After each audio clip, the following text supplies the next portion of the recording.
Hey guys, it's Alicia. I used to do videos about the Texans a couple years ago, and they kind of sort of got phased out.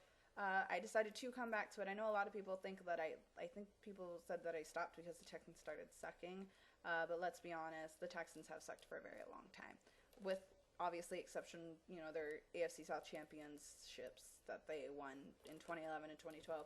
But anyway, honestly, I'm going to cut to the chase. If there are any questions about where I've been or why I stopped making videos, feel free to leave something in the comments. I don't think many people are actually interested in that, so I'm just going to talk about what I came here to talk about.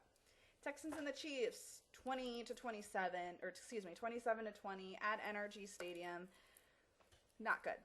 The game started off with Hoyer throwing an interception, and it just kind of went downhill from there. Chiefs scored 2 plays later, obviously. So I don't even know where to start on this team right now. Hoyer definitely did not play well. However, I'm going to say the same thing that I said when Shaw was our quarterback. You can't blame certain losses. You can't blame just on the quarterback. Our defensive line, I mean, we have, Wilfort Cushing's healthy again. Clowney's healthy again. Obviously, we have J.J. Watt. And it's just kind of like, it was so hyped up in the off season, and it didn't pan out at all. It wasn't great. Watt had a couple sacks, Cushing had a couple tackles, and it wasn't good enough. Hoyer ended up getting sacked 4 times. Our O-line wasn't that great either. It's a team effort. The play calling, we have a new offensive coordinator. Play calling wasn't that great either. So it was just all around a messy game. I'm really glad it didn't turn out to be the blowout that it looked like it was going to be. It's easier to tell people that we just lost 20 to 27 because it was definitely a 1-possession game, but we didn't score. We didn't get to 20 until the end of the game when Mallet came in and threw a touchdown pass on his first in the first 5 minutes of the game. So Bill O'Brien says that he is not going to make some giant speech and reveal about who the quarterback is going to be next Sunday, which actually happens to be my birthday. We aren't going to find out until the game starts, and I think they need to start Mallet, and here's why. I'm going to be honest, I thought they should have picked Mallet over Hoyer in the beginning, but that didn't happen, and, this is you need to figure out, we don't really have a quarterback situation to deal with per se. Like we don't have a star quarterback. We don't have a quarterback, or at this moment it doesn't look like we have one. I definitely do not want to doubt either of these guys. I hope that they just surprise the world and start kicking ass, but you need to figure out this quarterback issue early in the season. I don't want to wait till something bigger is on the line to be like, oh, well, now maybe we should start Mallet. Like, you saw Hoyer play, now we need to watch Mallet play a full game. And you know what? To people, everybody says preseason doesn't matter, and I know the games don't count and whatever, but my thing is, if preseason doesn't matter, then you need to start Mallet, because by that logic, how both of them played in the preseason shouldn't count in the regular season. And I know that's kind of warped logic. Like, I know it could go, 2 ways. However, just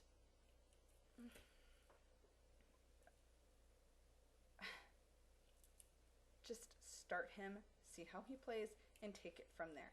Make your decision based on that. For all we know, Mallet could have just not, done well in the preseason, but throw him in a regular season game and everything's changed. Like, I know that's a lot to hope for, but I at least want to see this kid play against the big boys, like not second stringers and stuff like that. So, but we'll see what happens with that. A couple of good things that happened. DeAndre Hopkins played pretty well. God, I keep saying Gary Kubiak. I need to stop saying that. Bill O'Brien challenged 2 plays and won both. J.J. Watt had a couple of sacks. DeAndre Hopkins is actually what we need right now, especially since Andre Johnson's in Indianapolis now, which, sucks, but Hopkins is getting more playing time, and he shows that he deserves it. So I've always liked DeAndre Hopkins. when he first started out with Houston, even though he didn't get as much playing, wasn't paid attention, as much as Andre Johnson for obvious reasons. But I think the coaches need to realize that, Tennessee had played against Tampa Bay yesterday, and, it was Jameis Winston and Marcus Mariota, and, Mariota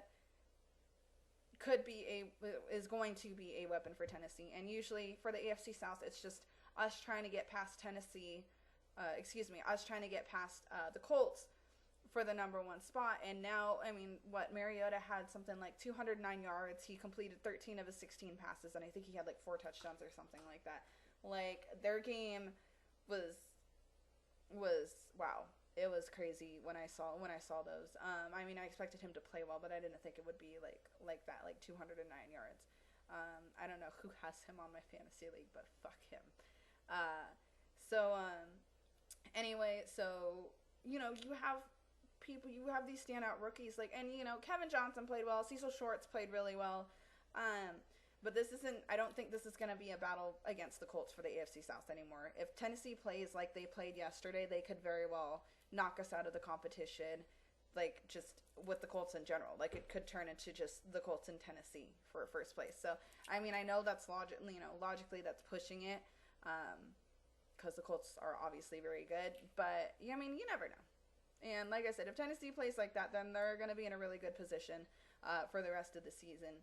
So we just need to get our shit figured out very, very quick and just get it together and hopefully learn from it. And you know what? The thing that sucks about having J.J. Watt on your team is the fact that other teams, every year, they learn from him.